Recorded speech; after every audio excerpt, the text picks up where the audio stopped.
Hi friends, आपका बहुत बहुत स्वागत है ऑनलाइन स्टडी में। मैं आज आपके लिए एक इंटरेस्टिंग क्वेश्चन लेके आया हूं कि वैश्वीकरण का अर्थ क्या होता है।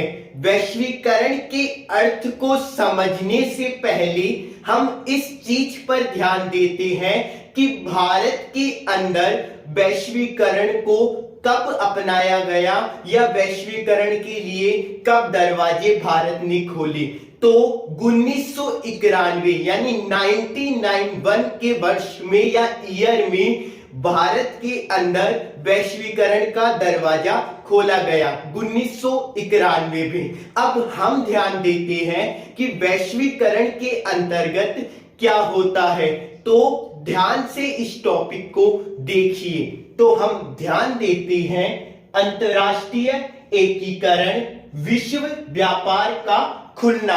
अंतरराष्ट्रीय एकीकरण, अंतरराष्ट्रीय का मतलब होता है जब भारत की सीमाओं के बाहर जो भी देश या विदेश होते हैं वह सभी अंतरराष्ट्रीय के अंतर्गत आते हैं। जितने भी देश विश्व के ऊपर हैं वह सभी अंतरराष्ट्रीय के अंतर्गत आते हैं।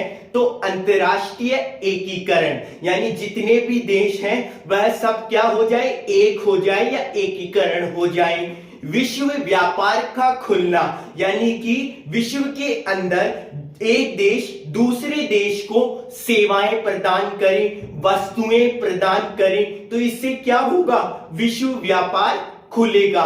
आगे ध्यान देते हैं उन्नत संचार साधनों का विकास। अब क्या होगा, जैसे कि अमेरिका है वह अमेरिका भारत को संचार या उपचार दे रहा है, तो इससे क्या होगा, जो भारत है वह क्या होगा, उन्नत होगा और विकासशील देशों से विकसित देशों के अंदर आ जाएगा।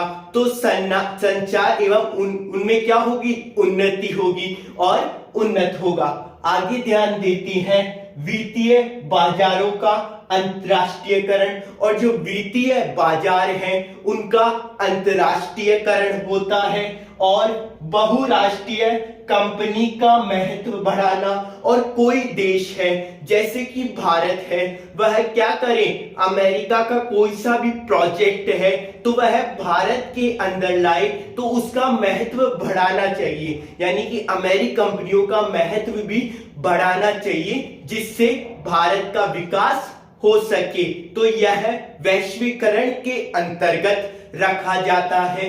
आगे ध्यान देते हैं जिसने वैश्वीपूर्ण दुनिया को एकल समाज में एकीकृत किया है, और जिसने यानी कि जो वैश्वीकरण है उसने क्या करा है, पूरी दुनिया को, जो पूरी दुनिया है उसको एकल मतलब एक में क्या कर दिया है, सम्मिलित कर दिया है, एकीकृत कर दिया है।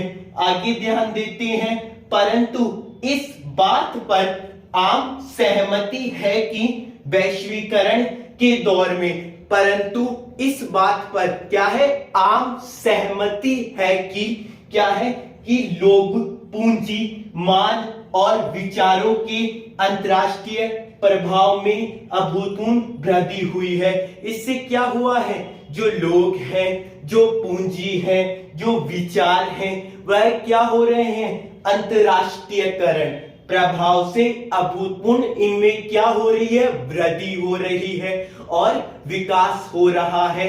इसे ही वैश्वीकरण कहा जाता है, जिसमें एक देश दूसरे देशों को सेवाएं प्रदान करता है और उसे भी विकसित देशों के अंतर्गत बनाया जाता है। तो वैश्वीकरण का दरवाजा भारत के लिए बहुत ही अच्छा था। इससे भारत की आर्थिक स्थिति में बहुत बढ़ोतरी हुई थी। जय हिंद, जय भारत।